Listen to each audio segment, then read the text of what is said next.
Good afternoon, I'm Mai Rodriguez. Today on Newsfeed at noon, the war between Iran and Israel shifting to the UN as the two nations threaten each other with retaliation during a Security Council meeting.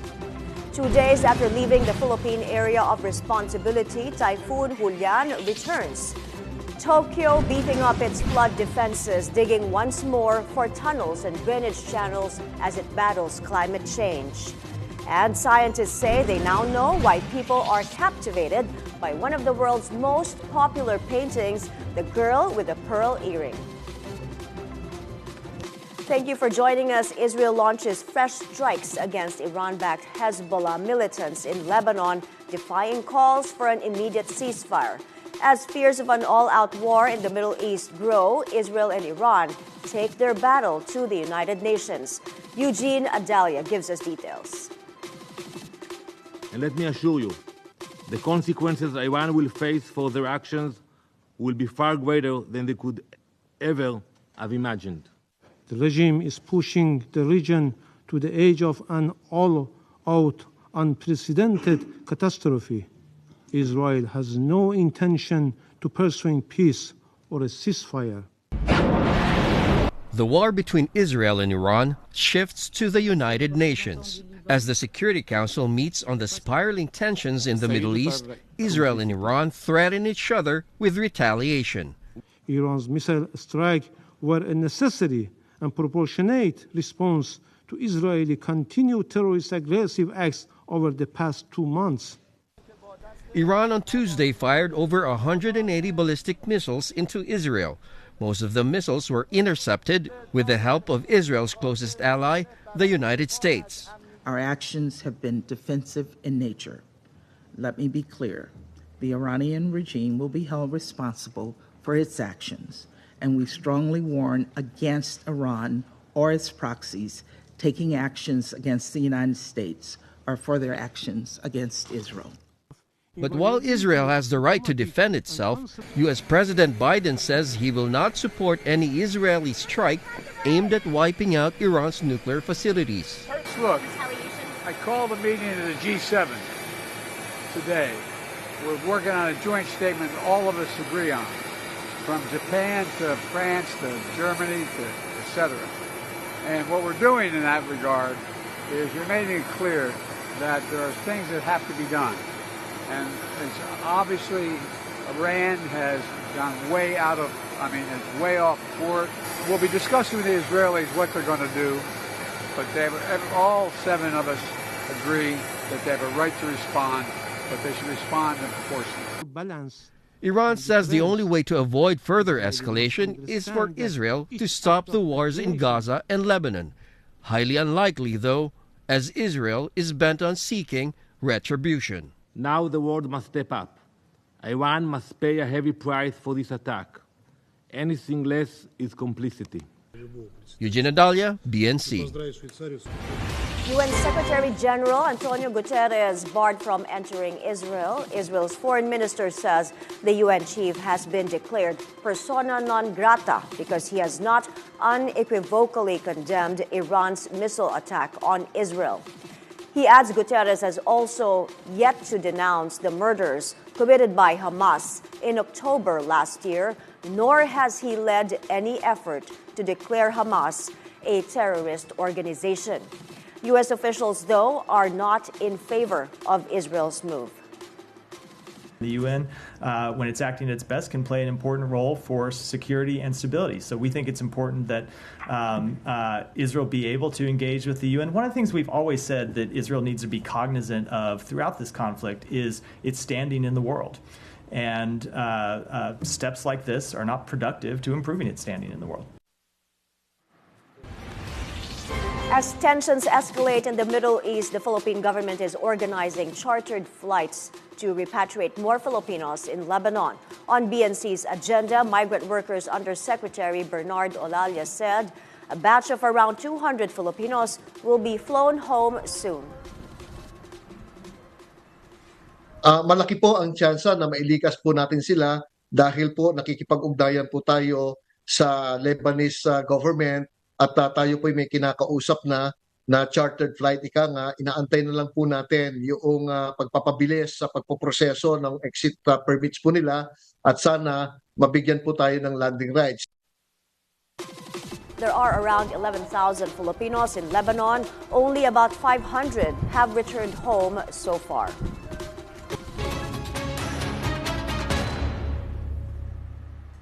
Senators Bato, Dela Rosa, and Bongo formalize their re-election bids as they lead Day 3 of the filing of certificates of candidacy for next year's midterm elections. Our reporter Hannah T is on the scene at the Manila Hotel for an update. Hannah. The candidates of Partido Democratico Filipino or PDP have just filed their certificates of candidacy. Among them, re-electionists Bato, Dela Rosa and Bongo. Joining them is actor Philip Salvador, who also filed his COC for senator. PDP President Senator Robin Padilla is also here to show support for the party's candidates. Outside the venue, you can really feel the energy from the supporters of the said candidates. Earlier, the atmosphere was relatively quiet for Day 3 of the COC filing, but things started picking up. Today, the scene is becoming more colorful as we see several new faces stepping forward to join the senatorial and party list race. Mai? Hannah, who else filed their COC today? One of the other names we've seen today was Brian Poe Lamanzares, the son of Senator Grace Poe. He is the first nominee of FPJ Panday Bayanihan party list. His mother, Senator Poe, was also here to support him. Just moments ago, Liza Ong, wife of Doc Willie Ong, arrived and filed on behalf of her husband for the senatorial race. She was with members of Acción Democrático, including Congressman Wilbert Lee, who also filed his COC last Tuesday. Mai? Hannah, you mentioned Liza Ong filing her husband's COC. How is Doc Willie Ong doing these days? Actually, Liza Ong did not speak much herself as she was visibly emotional. We saw her holding back her tears. It was Doc Willie Ong's legal counsel who gave us an update. He was doing okay. In fact, he was interviewed by Attorney Karen Jimeno earlier this morning for our program at the Forefront. Right now, he is in Singapore receiving treatment for cancer, but the plan is for him to return to the Philippines by the end of November, and by January next year, he is expected to campaign physically for the upcoming 2025 midterm elections. Back to you, Mai. Thank you. Hannah T reporting live from the Manila Hotel. Speaking of Doc Willie Ong, he tells BNCs at the Forefront he would not have run again if he wasn't diagnosed with sarcoma cancer. The former vice presidential candidate and now senatorial hopeful described his election bid as a mission from God. With the sarcoma and everything happening, I think it's like a divine intervention. People are saying, why do you have to run? Why not just enjoy your life, travel, eat good food, take time with your family? I'm not happy doing those things. And I have this unstoppable, it's like an unstoppable force that forces me to do this. I've been doing charity work all my life. So this is how I live. Maybe God will give me a month, a year, 10 years, 20 years, who knows? Nobody knows. Ong also said he is feeling very well despite the side effects of chemotherapy. Basically, my labs have all been corrected. I was jaundice before. I don't have jaundice anymore. I had so much edema in my previous videos, but now it's all gone. My liver function, kidney function, almost all are normal. Hopefully by December, I'm back in the Philippines and campaign starts February, so it's still a long time.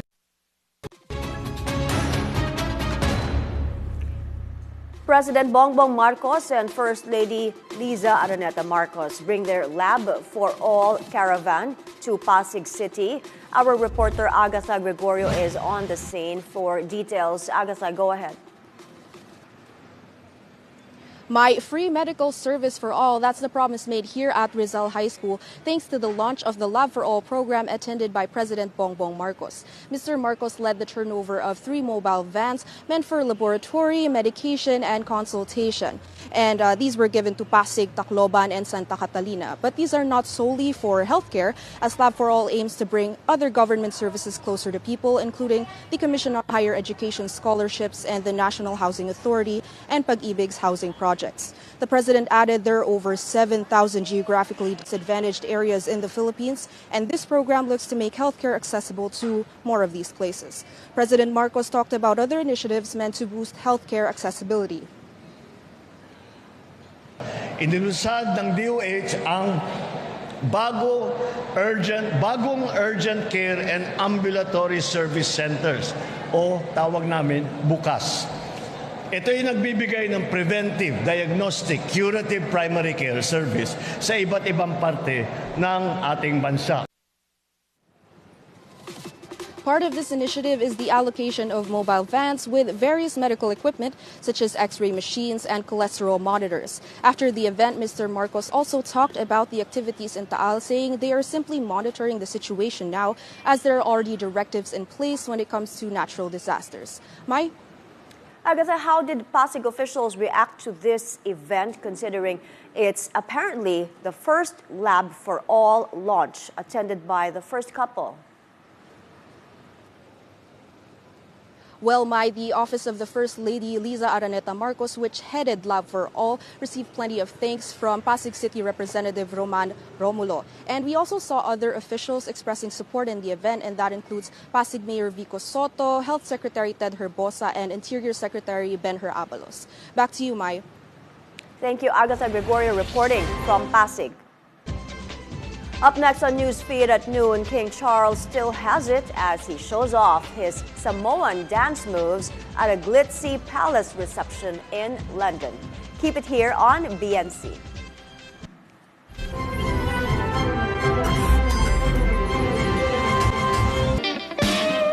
Oh my goodness!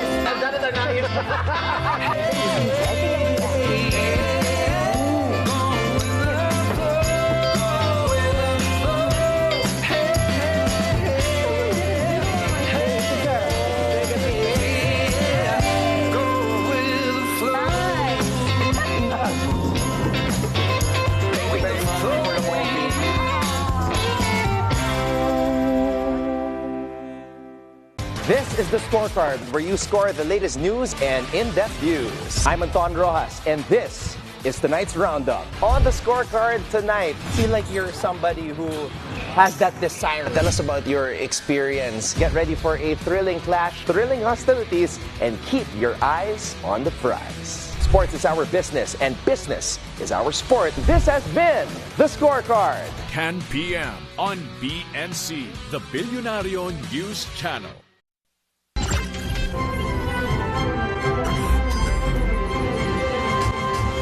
Typhoon Julian has re-entered the Philippine area of responsibility. Pag-asa weather specialist Ana Cloren Horda is on the line to tell us more about this. Hi, Ana. Good afternoon.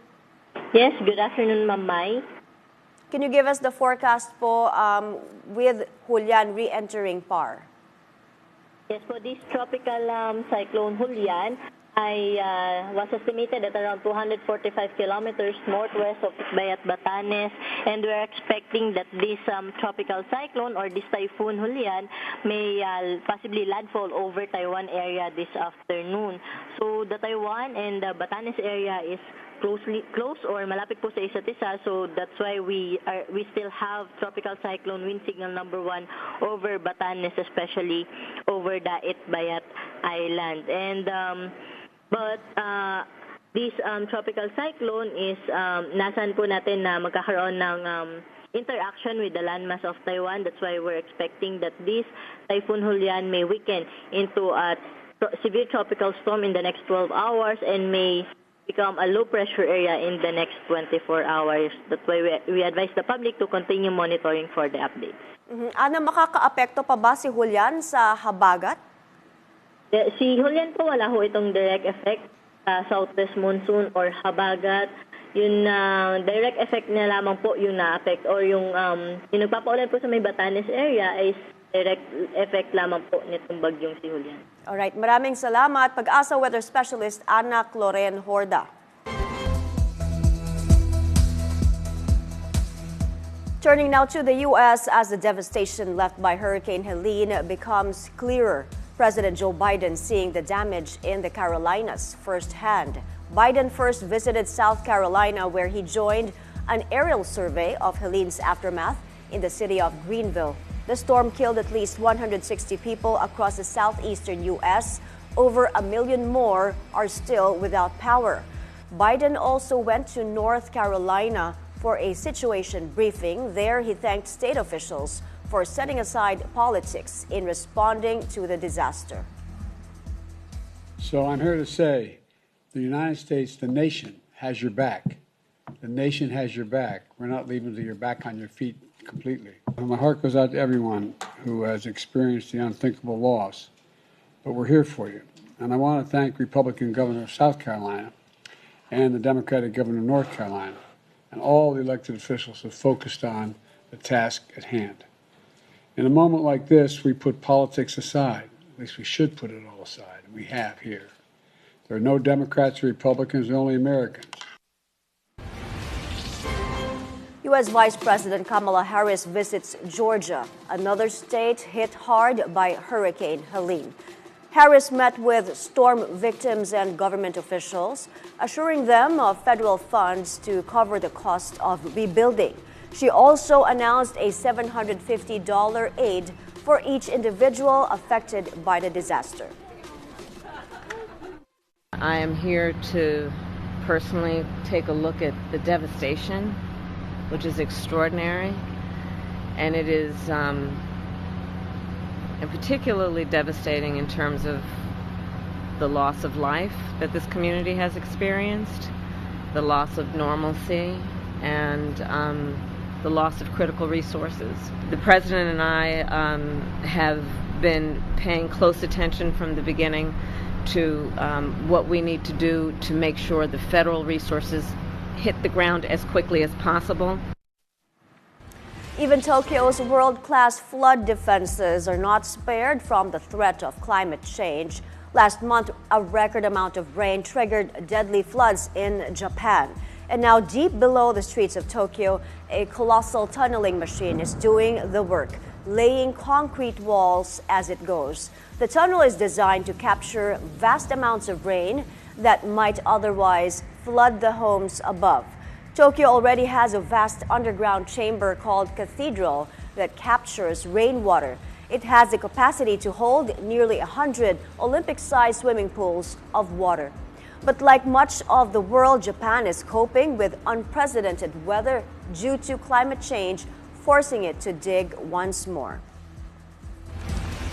Queen Mary of Denmark trades her crown for a pair of sunglasses as she tours the Brazilian Amazon. The Danish queen is on a 4-day trip to Brazil to raise awareness on biodiversity, health, and combating violence against women.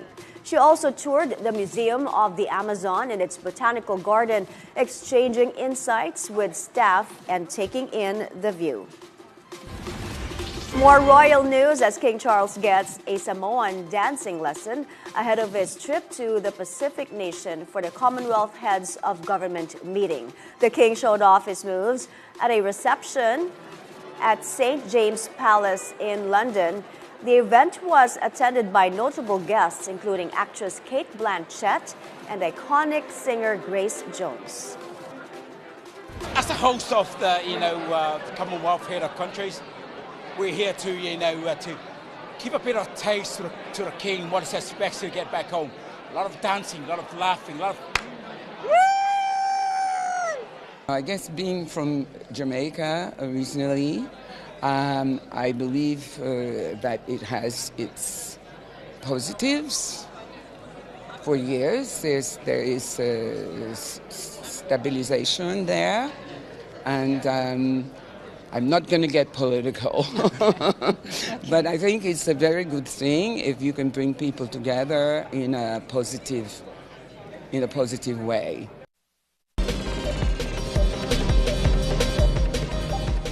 The International Monetary Fund says the Philippines faces slower economic growth this year and the next as high food prices affect consumer spending. The IMF, the major financial agency of the United Nations, has cut its growth forecast for 2024 from 6 to 5.8%, and its forecast for 2025 from 6.2 to 6.1%. The projections are below the government's target of 6 to 7% for 2024 and 6.5 to 7.5% target for 2025. The downside risks include slower global growth and rising geopolitical tensions. Government officials defend the VAT on foreign digital service providers like Netflix and Spotify. That's amid fears this new policy will ultimately lead to higher prices. Sujin Kim reports. President Bongbong Marcos has signed Republic Act 12023, which imposes a 12% value-added tax on foreign digital service providers or DSP. Amid public concerns that this could increase fees, the Bureau of Internal Revenue explains this law aims to create a level playing field for foreign and local DSPs, ensuring fair competition. Hindi po dapat tayo mangamba dito sa VAT on digital service providers because unang-una napakaganda ng layunin ng batas. Yung mga local businesses, magkakaroon na rin ng magpapantay yung kanilang competition.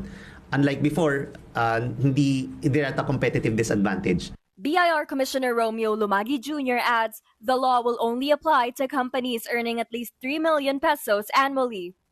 Lumagi and the Finance Department also say this development should not be taken as additional tax, but rather an enhancement of the BIR's authority to collect existing taxes from these services. With Republic Act 12023, the government expects to raise over 100 billion pesos from 2025 to 2029.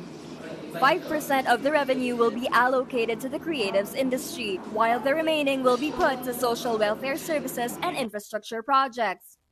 Educational service providers such as Google Classrooms and Zoom are exempt from the tax, provided they're accredited by CHED, DepEd, or TESDA.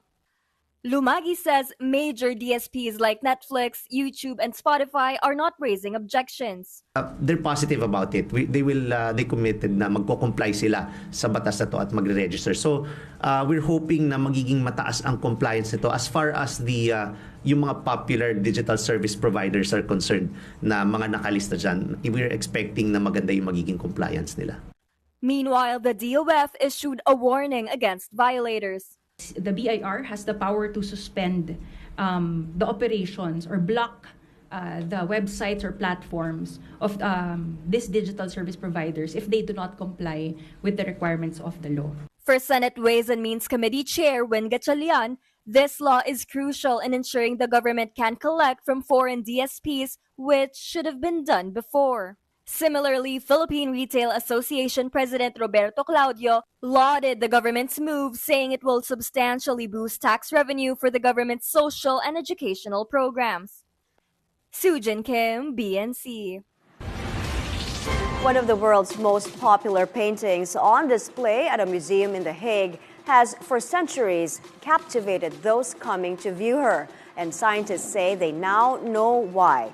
Commissioned by the museum, the scientists measured how the brain reacts when people looked at Johannes Vermeer's Girl with a Pearl Earring. They discovered that the viewer is held captive by a special neurological phenomenon called sustained attentional loop, which they believe is unique to the famous painting. You keep looking at her, and why is that? Your eyes follow her eyes, her mouth, and the pearl.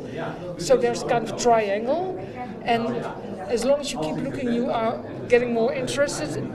That's what the brain says. So it explains why we are so mesmerized. There are all kind of theories about why this girl is so attractive, a phenomenon all over the world. When there is exhibition somewhere where she is, and people come from all over the world. They come to see the girl with the pearl.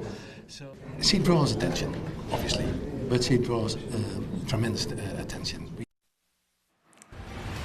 And those are the news this hour. I'm Mai Rodriguez. Keep it here on BNC, the Billionaire News Channel. Good afternoon.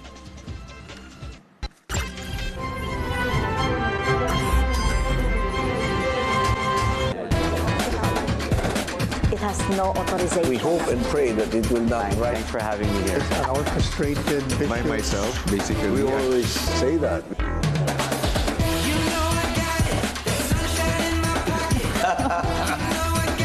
It depends. A well-concerted effort. Perhaps I can reiterate. My greatest beefsteak. Iba pa tayo. Simulan na natin ang agenda. Hindi kinagat ni Vice President Sara Duterte ang panawagan na magbitiw na lang siya sa pwesto. Patuloy ang paghihikayat sa mga Pinoy sa Lebanon na i-avail na ang Voluntary Repatriation Program. Do you think it was fair to have mentioned na may sinasabing may isang ex-PNP chief without dagdag na impormasyon tungkol doon? Very unfair yun. Sa bawat issue may anggulo at ang balita may agenda. Now, the Bangko Sentral ng Pilipinas expects improvements in the country's external payments, leading to a higher surplus. Philippine shares enter bull market territory after surging past the 7,400 level. Get the latest on the economy and the financial markets, down to each basis point. Everything is looking good for us. What are your thoughts on this? Given that the tides are changing, how have you revised your target? Basis Points with Mikey Oreta. Weekdays, 9:30 a.m. on BNC, the Billionario News Channel. In the Philippines, women entrepreneurs make up a significant 60% of all MSMEs. Innovations are transforming